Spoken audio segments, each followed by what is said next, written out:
Hey, Hammerhead Interiors. Well, that's all we got for you this week. I hope you enjoyed the show and thanks for watching. Bye.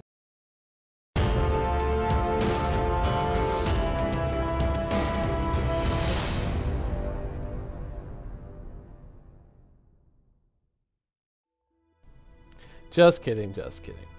So, yes, once again, we have seen the interior of the Hammerhead. Not the exterior, the interior again. In fact, every update shot that we have gotten of the Hammerhead since its initial sale has been of the interior of the ship. I know because I have every single shot on my hard drive because I sometimes use them in videos.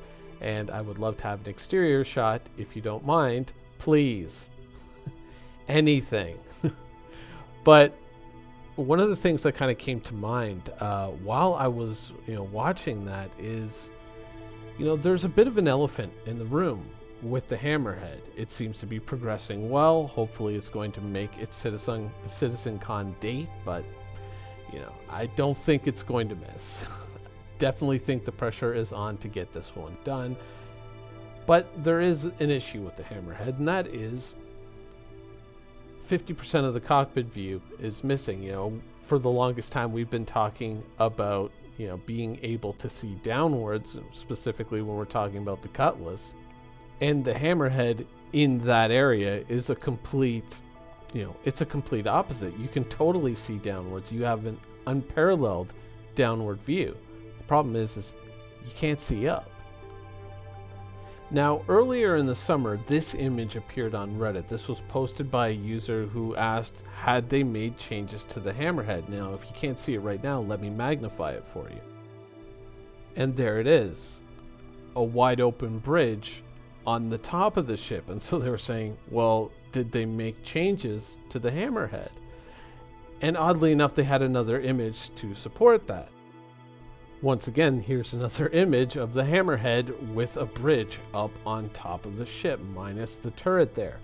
And so there were a few people who probably saw that and just went, oh no. But the truth is that these were images that were taken from the early concept phase when they were still trying to get an idea of what the ship was going to look like. This doesn't reflect any kind of change to the ship. These are very early art images when they were first trying to find the shape language, or however they call it, when they were just trying to figure out how all the parts were going to go together.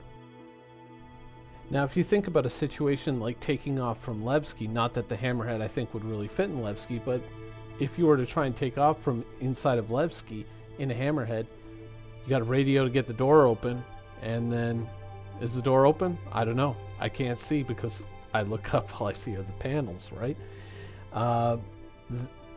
That could be a bit of an issue. I mean, that's like a very limited example, but in truth, in combat, you could see how that could be a little bit of a problem.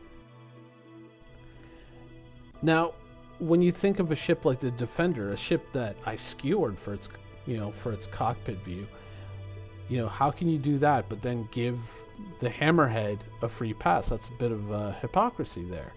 And I don't think that it is. I think that obviously a fighter and a not quite capital ship are going to handle entirely differently. A fighter is meant to maneuver at high speed. It's meant to dodge, dive, move around. It's supposed to give the pilot its their tactical situational awareness through that cockpit view and through the HUD.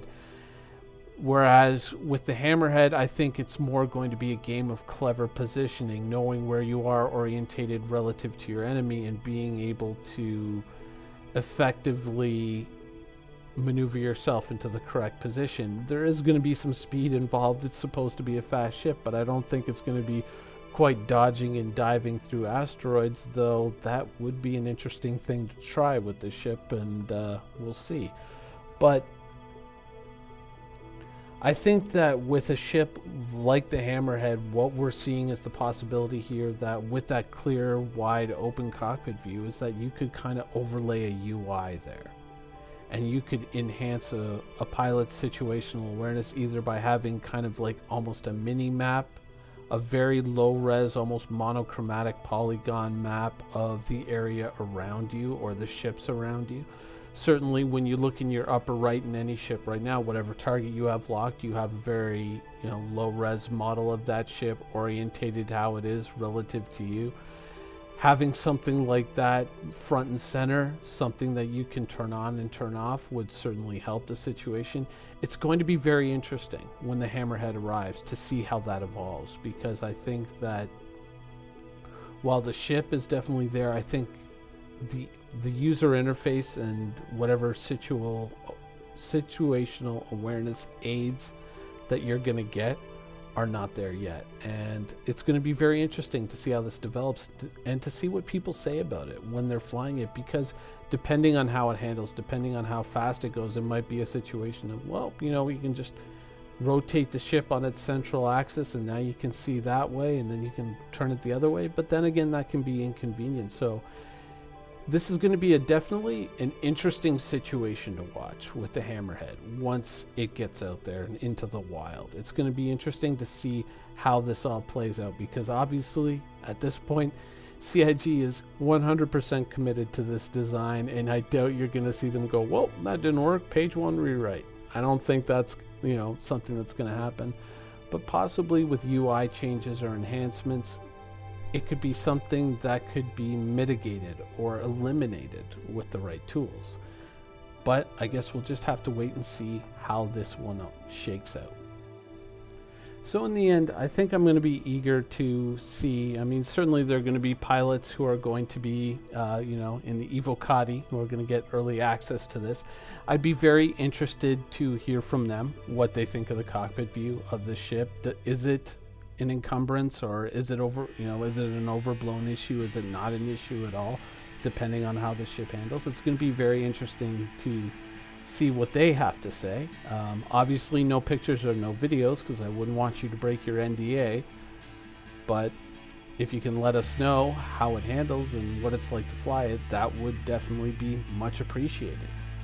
But once again, we'll have to wait and see. Anyways, that's the show for today. I hope you guys enjoyed it, and thanks for watching.